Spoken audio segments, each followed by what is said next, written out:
So we are here to talk about a subject that intrigues us all.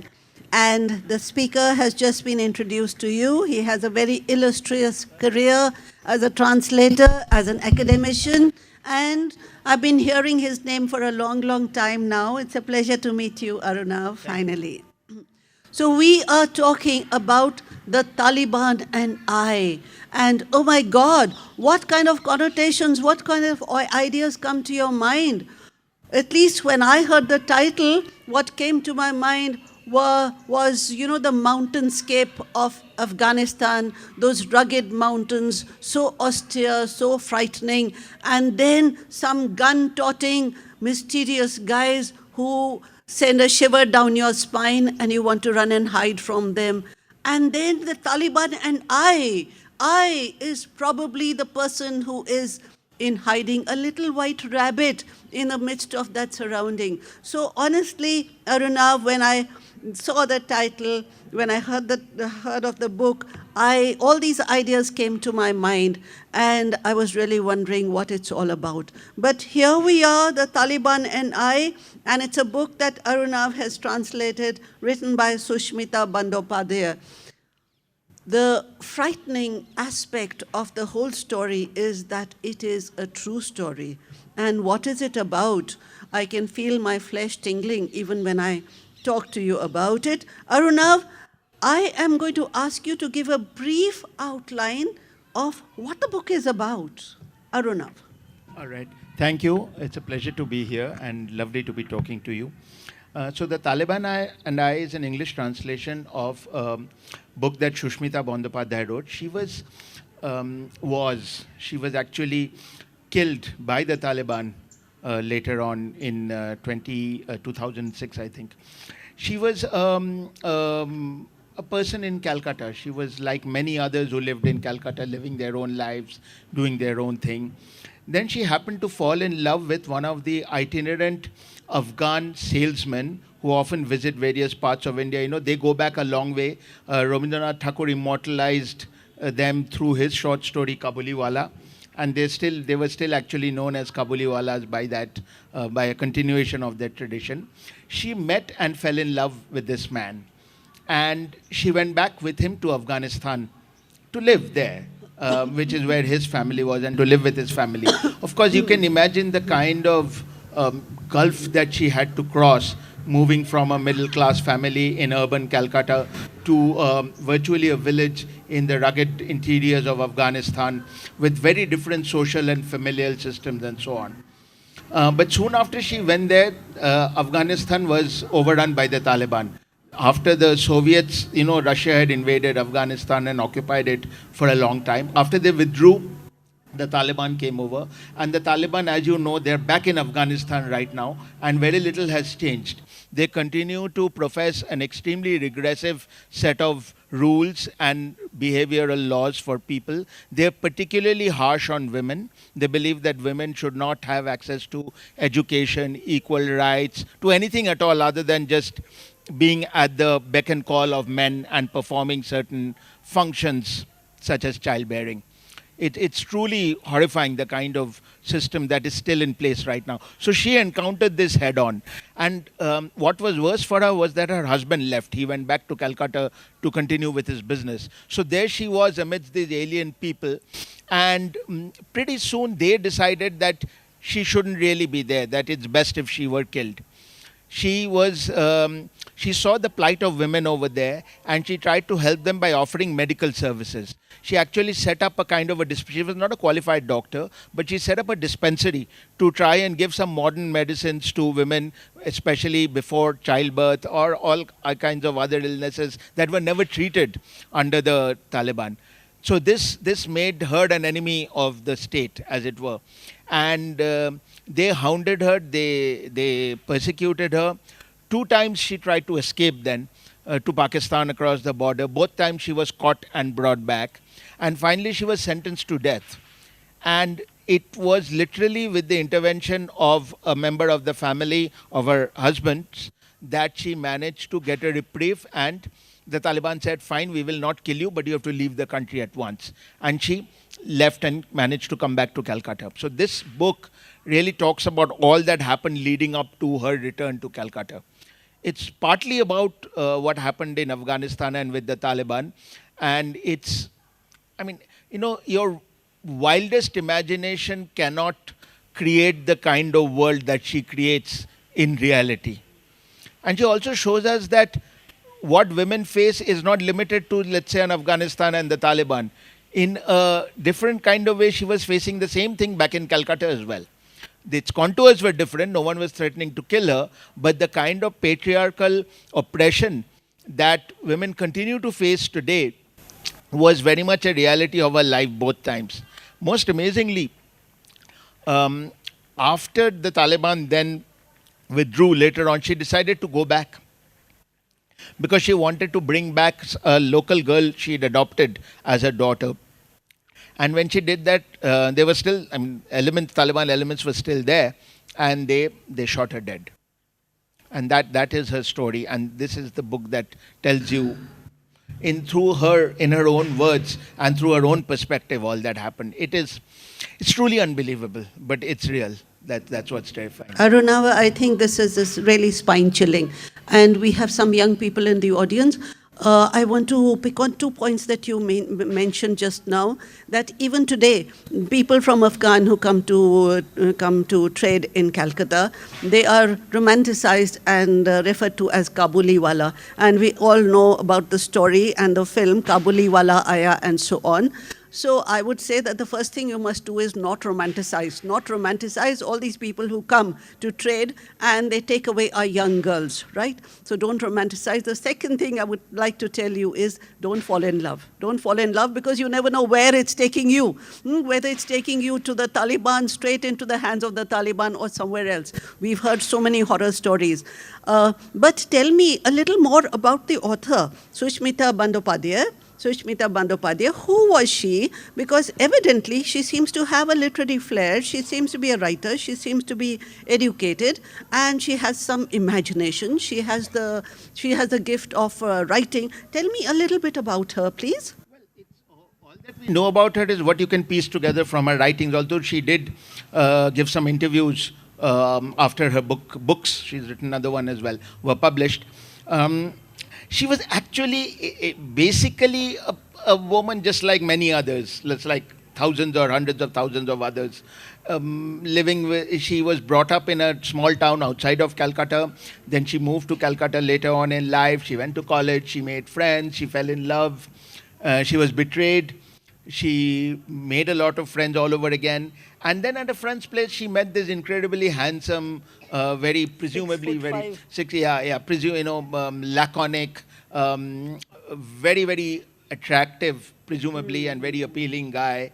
And obviously, clearly, there was within her something missing, that she wanted love and she wanted to be loved.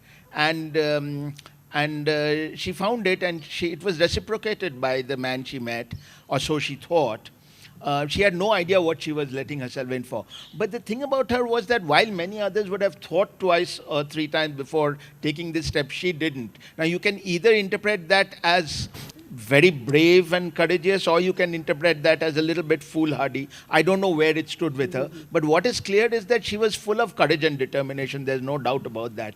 Because once she went there, the way she tried to cope with the completely alien and changed set of circumstances, it was truly unbelievable. I mean, it was common for the men to beat up women over there. Polygamy was regular. And it was not just polygamy, but incestuous polygamy. So you married a woman, a man married a woman, then a man married the woman's sister or aunt or somebody within the family. And all kinds of things were going on, frankly. And women were not supposed to speak up or protest or do anything at all.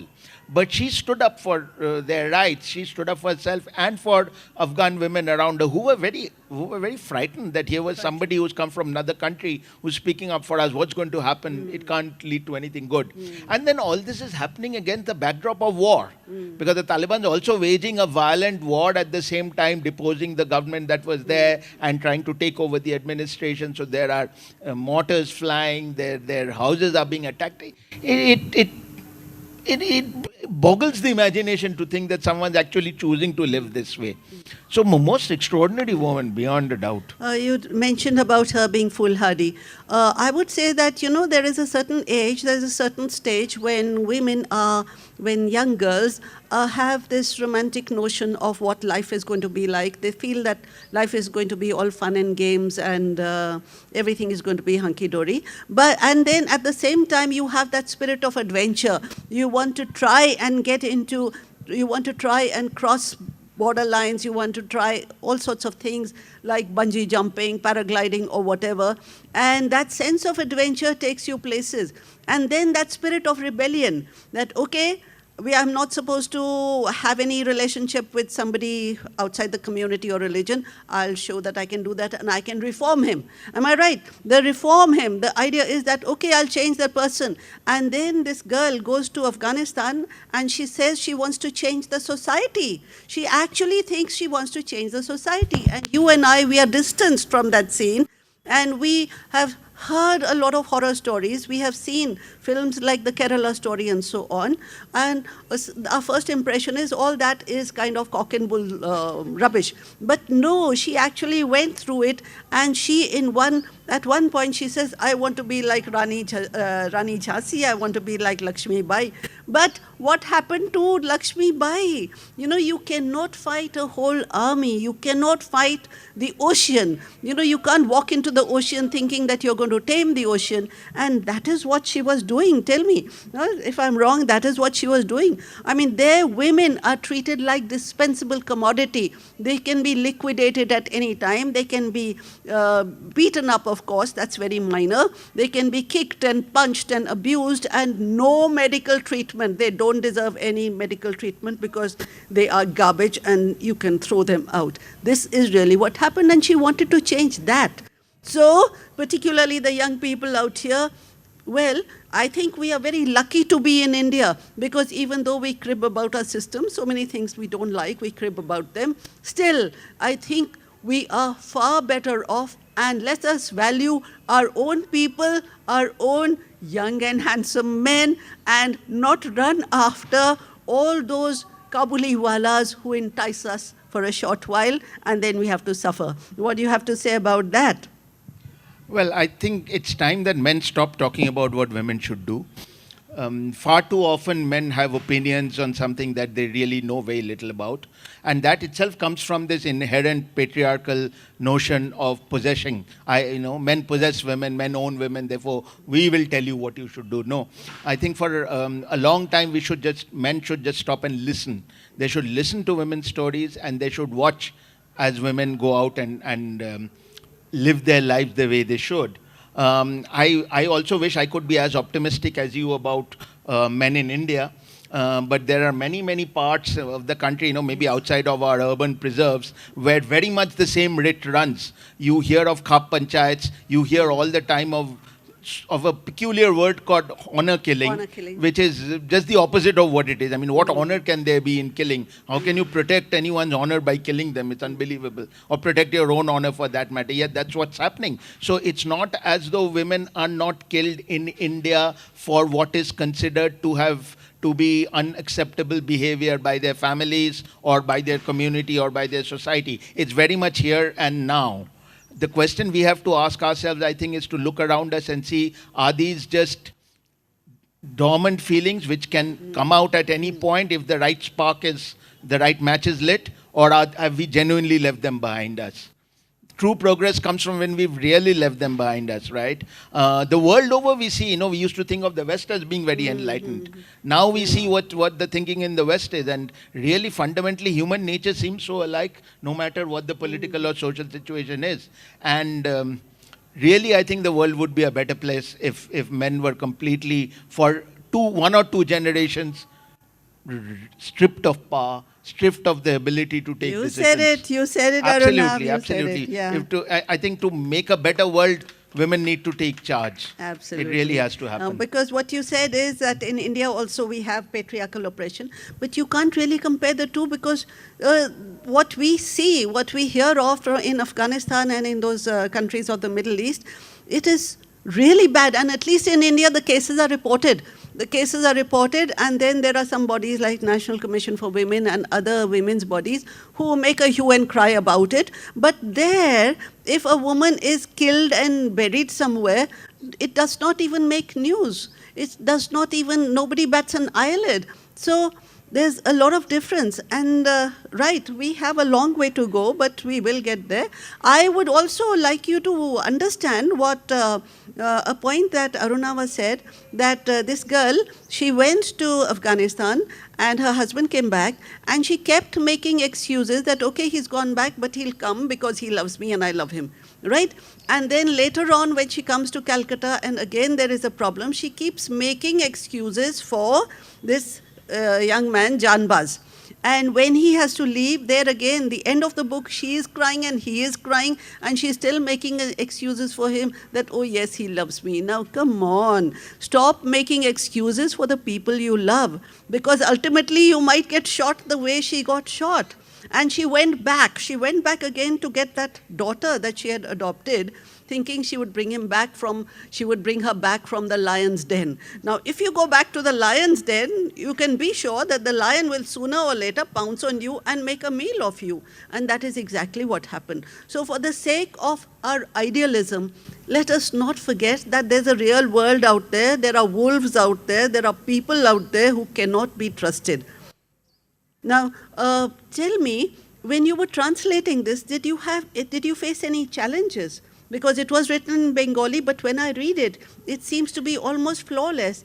And I find nothing in between. You know, sometimes between the translator and the story, there is a sort of a gap. I don't find that gap.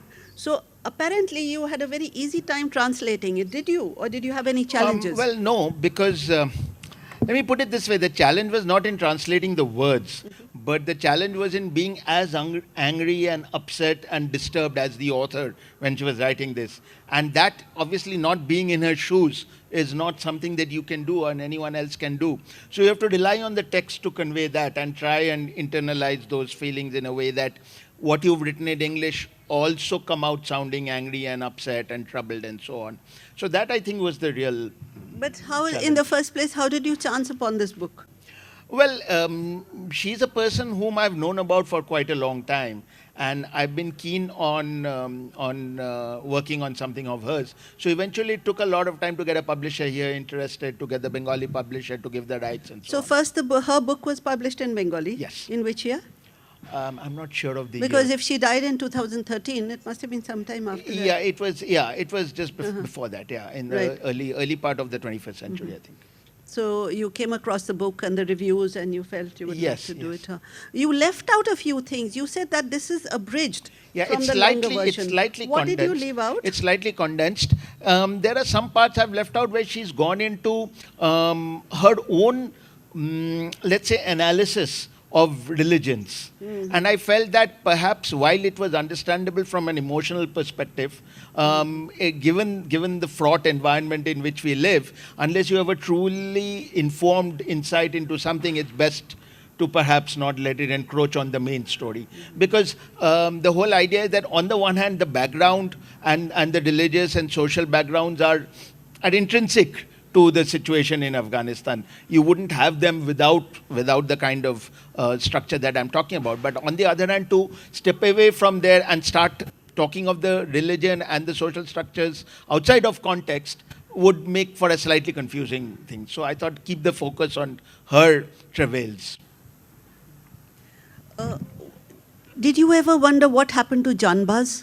Yes, I wonder all the time. I mean, I keep thinking, is he still there in Calcutta? Can one find him? What is the way? Unfortunately, her family is also mostly gone. So there is no one to connect to actually try Mostly and gone find out. where? They're dead. Her parents have died. Siblings, nieces, so nephews, nobody? We couldn't track down nephews and nieces. And they must have disowned her once she kind of went. I don't think they actually disowned her. But, yeah. Snapped ties maybe, did not keep in touch. Now tell me, translation is not easy. And you translate poetry also. What are the challenges that you face in translation, and did you take up any training in order to be a translator? Because I'm sure a lot of people out here would like to translate, from the local language to English or vice versa. Yeah, first I hope you do. All of you are biliterate. We have this great advantage in India, right? We live in at least two languages, most of us. And it would be wonderful if you could take texts across from one language to another, because we have such a beautiful polyphony of voices in this country that it's important that we also read and study what's being written and said in other parts of the country, right? And not just in the area in which our language is spoken. I didn't take any formal training, no. There are courses now. There's even Pallavi here is actually teaches at Ahmedabad University, where they have a full-fledged course on translation. So no training, but you learn on the job mostly. As for challenges, they're always there, because when you're translating into English from a non-English Indian language, you're moving to an entirely different cultural system. So it's not like, say, translating from Marathi to Gujarati or Hindi, where a lot of things are shared. You are familiar with both, right? Well, I'm familiar with English through reading English, let's say, and speaking in English. Certainly not living in English in that sense.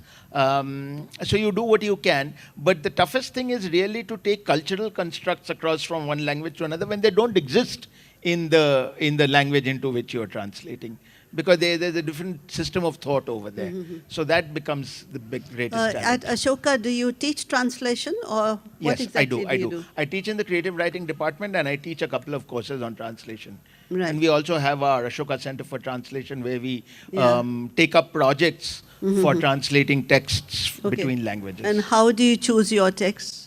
Well, we create certain ideas which is based on everything. I mean, we look at history, fiction, biography, poetry, and then we go out to people who we think might be interested in providing some financial resources for the project. Translating a novel is not an easy process, because a novel is sizable in volume. For you, is it a continuous process, or do you work in fits and starts? And if you work in fits and starts, does it not disturb the continuity, the chain of thought? Yeah, no, it has to be a continuous process. If there's a disruption, it can get very difficult to get back on track, particularly because, when you're inhabiting a work, you're also, that voice is within you, you live in it, and you don't really want to give it. I mean, my ideal scenario, I'd be doing nothing but translating when I'm translating. Every day, that's all I'd be doing. But of course, you have to make a living, and life intrudes. When you were doing this book, how did it impact you, your mind, your psychology? It was very disturbing. There were times when I had to actually stop and think, because she writes in a very vivid fashion, so it was easy to conjure up visually and the sounds and everything else, the scenarios that she was building, and I'd often stop and picture the whole thing happening, and that was really, disturbing is too weak a word for what I'm talking about. It was almost traumatic, although it could be nothing like what she herself faced. Did you experience any anger? Yes. Frustration? Yes, anger, frustration at the fact that the world is still like this, and at the fact that we are not able to do anything about it, at the fact that we talk so much about progress and modern civilization and so on, and yet we are seeing these things unfold. I mean, it's unfolding in another manner right now, even as we talk, and atrocities are being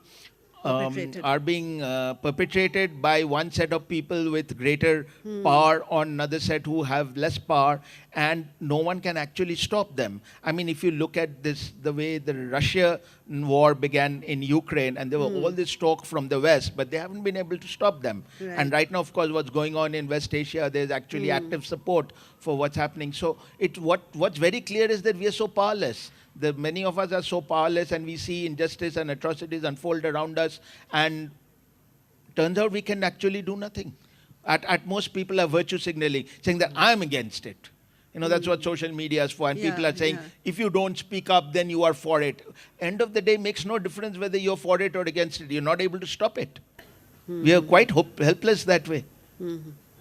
Did you get into any flack because of this? Were there people criticizing you for this translation? No. How did you get the rights to translate? The Bengali publisher was happy to have the book translated. Right. So that was not a problem. They had got the rights for translation as well when they published the book. But where did they get the rights from? From the author when she was alive. Okay. And did she go back? Because I got the impression from something that I was reading that she went back partly to get back the daughter that she had adopted, but also because she was in search of a story. She wanted to write another book, you know. Quite possible, yeah. Yeah? I think she felt she had unfinished business in many senses. Bring her daughter back, maybe do something for the women there. And indeed, I think she was still hopeful of a life with Jambaz. What is your opinion of that now? Well, sometimes you can see the truth so clearly when you're outside. Yeah. When you're in there, it's harder, right? So distance yourself and look at a relationship, you know, objectively to see where it is leading you. I'm going to ask you a question which a lot of young people here would be interested in. Have you ever used artificial intelligence for translating? Well, I'm always keen on trying new things. So I did, in fact, I was very curious and I wanted to see what it's like. It turns out it works not too badly for documents where you're really looking at the content. So let's say technical documents, legal documents, contracts, stuff like that, where the language is not the main thing. But it certainly doesn't work for literary texts, or even for that matter, even commercially written pulp fiction or detective novels or so on. It will not work there. It will not work there because it's never, the meaning does not reside only in the dictionary meanings of the words. If that were all there was, AI would do a splendid job. Because the machine is a machine, it cannot be a human being. Exactly. I remember I was translating something where a young lady is supposed to be the driving force of a certain movement. And I thought, let me try it out in the translator. And I was told that यातायात संबंधी मामलों में वो बहुत निपुण थी. So the driving force was converted as driving. Yeah. There you go. Yeah, exactly. Yeah. So you must have had some such challenges also.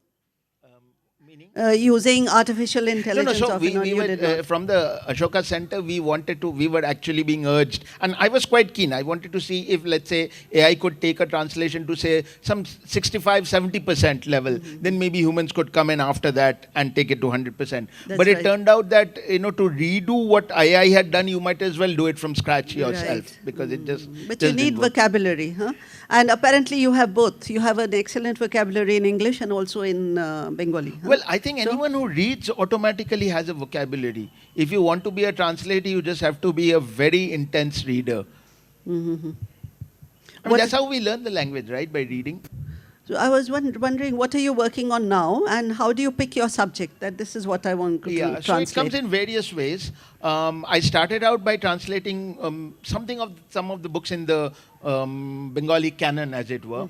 But increasingly, I've veered towards trying to work with writers whose works are normally not very well represented in English translation, or even in their own languages, for that matter. So writers from the so-called margins. So unfortunately, and this is a stark truth, that women still happen to be on the margins of literature, even today, in many of the languages of India. And then there are people who don't live in the big cities. There are people who belong to the lowered castes, Dalits, many of whose voices really, if they go out to readers around the country, will probably make a huge difference. So I won't say I focus exclusively on them, but yeah. Thanks to technology and thanks to artificial intelligence, we are living in what has been called a flat world. You have the access, you have the means, you just have to look around for them, and you can also get onto the playing field. But tell me, would you like to read a passage from your book? All right, let me find something. Is there anything that struck you that you think? The whole book struck me, actually. And when I read this book, I also had feelings of rage and frustration against the girl. Because as the mother of two daughters, I feel that girls, how can they be so stupid? How can they be so stupid? How can they be so romanticized? How can they romanticize everything? How can they be so idealistic that you feel, yes, I can change the world? You cannot change the world. You can only change the immediate circumstances in which you are living. So if each of us does that, then the world will automatically be slightly better than what it is now, right? So the young ladies out here, while Arunav is looking for the right passage to read out to you, and believe me, it is really a tremendous thing that he's done. It's a great feat, a great achievement, this translation. And if it could evoke those kind of feelings in me, who did not read the original, that means nothing is lost in translation. Or if at all something is lost, I have not been able to feel that. I have not been able to sense that. You know, they say when you translate from one language to another, something is lost. But here, I did not get the feeling. You know, sometimes the nuances, the emotions behind it, the cultural context. So all that, I didn't miss anything. Even when she's talking about the Taliban family structure out there and the way those men are punching and hitting their women, it was sadly very realistic. Yes, Arunava, have you identified Yes, a I found passage? something. Yeah. Thank you. He's Thank going you to for your read. kind Yeah. words. It is 22nd July 1995. I was captured 2 days ago. Even my second attempt to escape did not secure my freedom. The trial took place at my husband's nephew Rafiq's house. 15 members of the Taliban and several of my husband's uncles were present. After day-long discussions on the 21st, the judgment was delivered.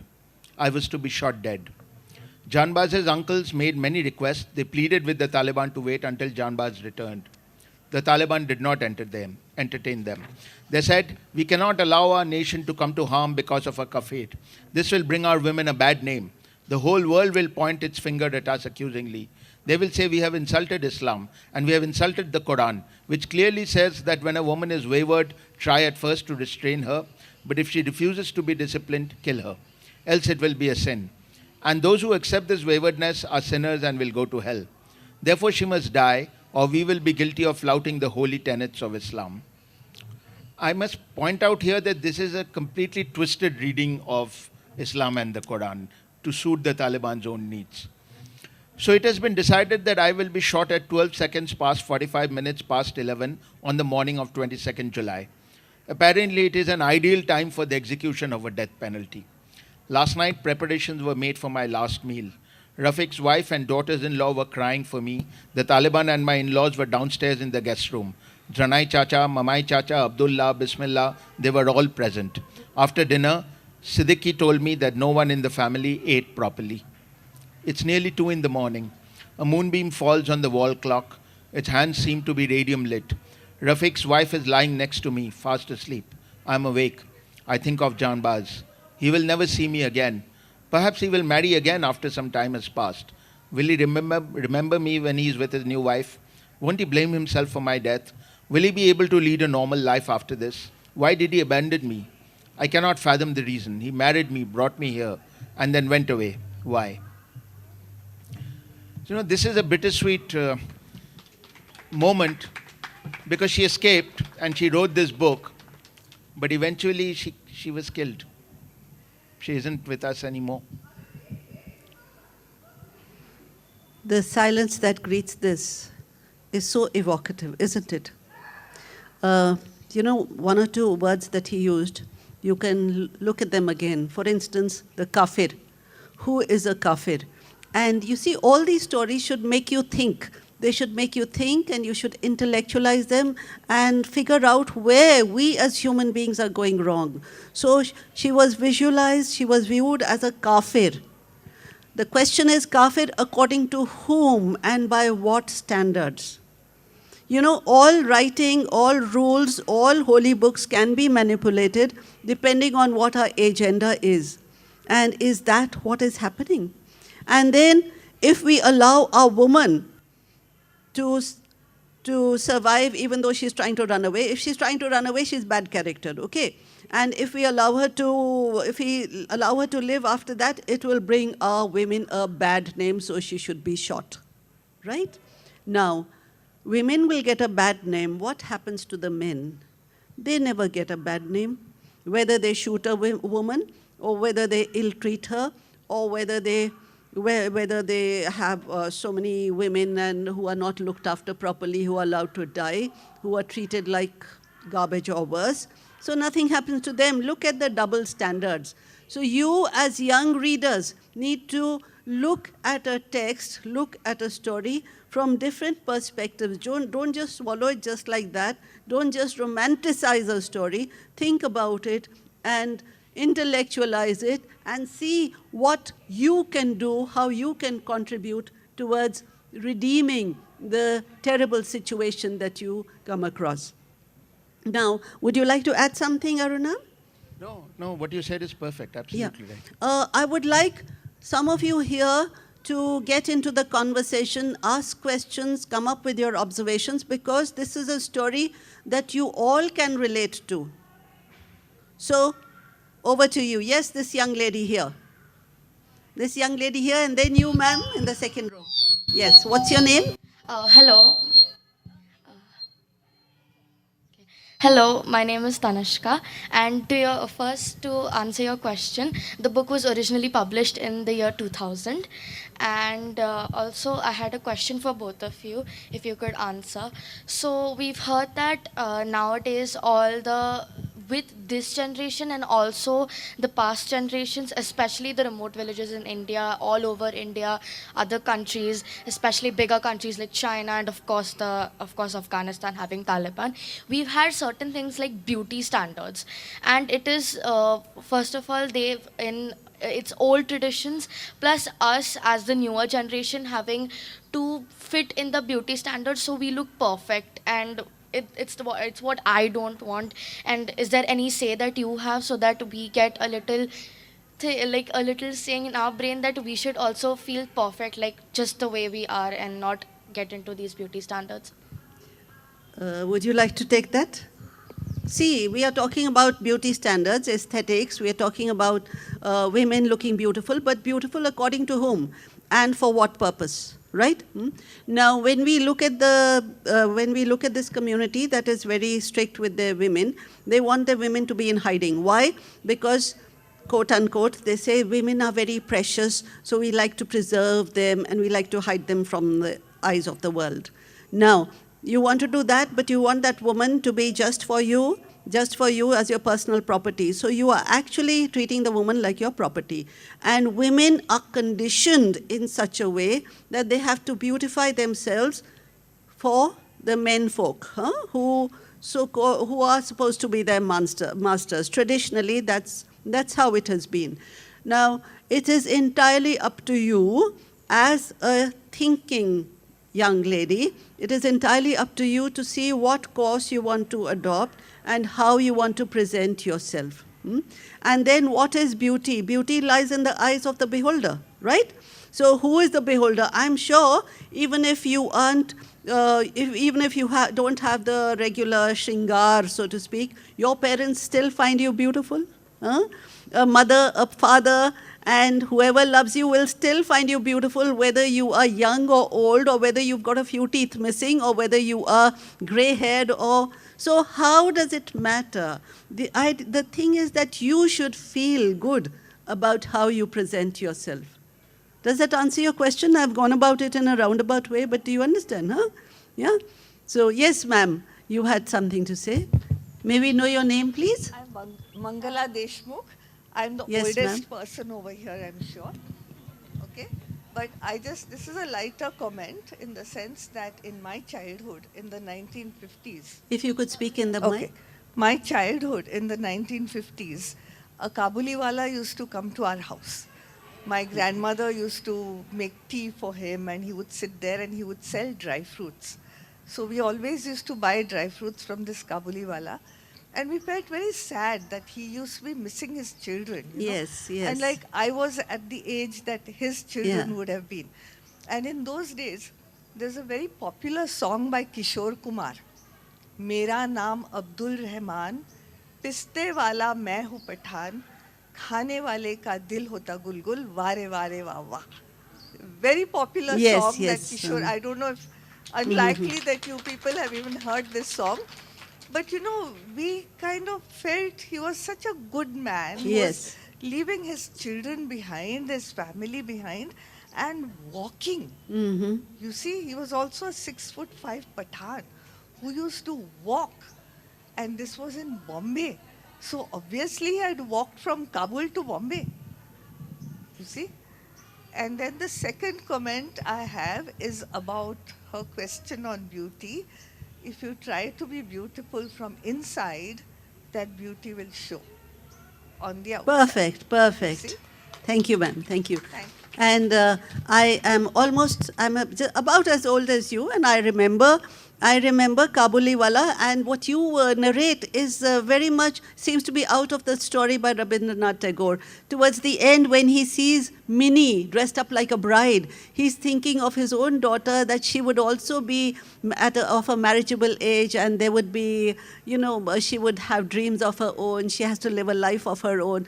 And then Minnie's father gives him some money to go back and organize the wedding of his own daughter. And the father says, I had to do without the lights and a few other things because I gave him that much amount. But then I felt at least a father would be reunited with his daughter. Or kabhi nanni si beti ban ke yaad aata hai tu.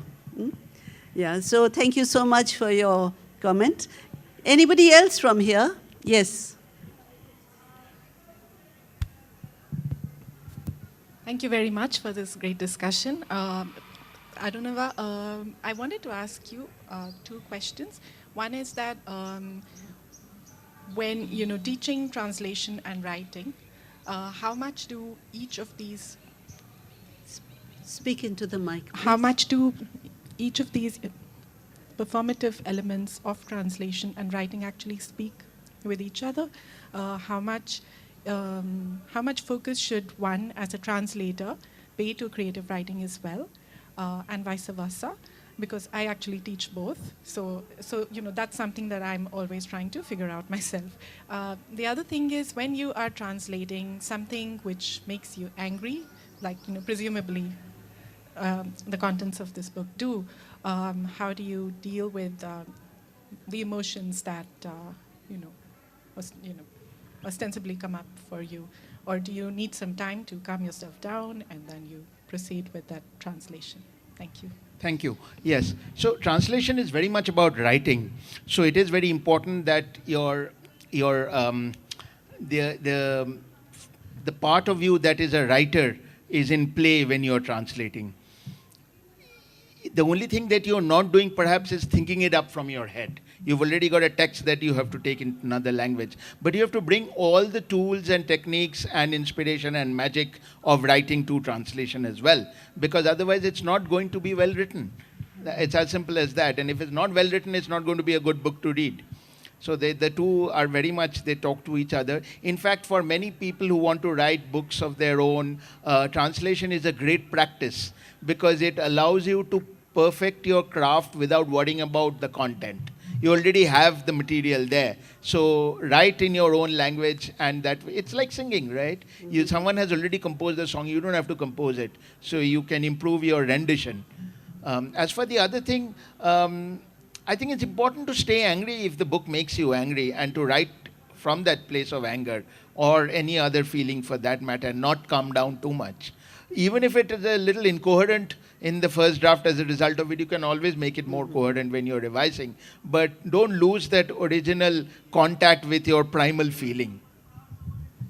Can I just follow up with one more question, please? So in terms of writing academically about translation and about the craft of writing itself, how much weightage should one give to reflective pieces about translation and writing and that kind of thing? Because I think that's also quite important these days, right? I mean, to be able to not just write a translator's note, but to be able to write an entire article about the actual practice of translation. Ma'am, if you also could perhaps reflect on that. Well, yeah, I think reflecting on your craft, on your practice is very important. And if you write reflective pieces on your practice, whatever it may be, whether you're a writer or a dancer or a singer or a chef or a trekker or a mountaineer, if you write about it, if you think about it and write about it, it's always of great value to others who want to follow in your footsteps. Certainly. But when you're translating a novel, you don't bring in your theoretical premises there. Separately, yes, when you're talking about it, and also to clarify your own practices, then you can put them down, and then that would also be one way of teaching upcoming translators, the art of effective translation. Yes. Okay, this is Sanjay from Baramati. And my question is to the translator as well. It is really a wonderful session that we are having here. My question is about Sushmita's experience. Now, being born and brought up here in India, she could rebel against it.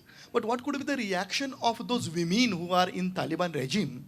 And did this book, if it had reached there, or the earlier one as well, did you get some responses from those women? And if any idea about that?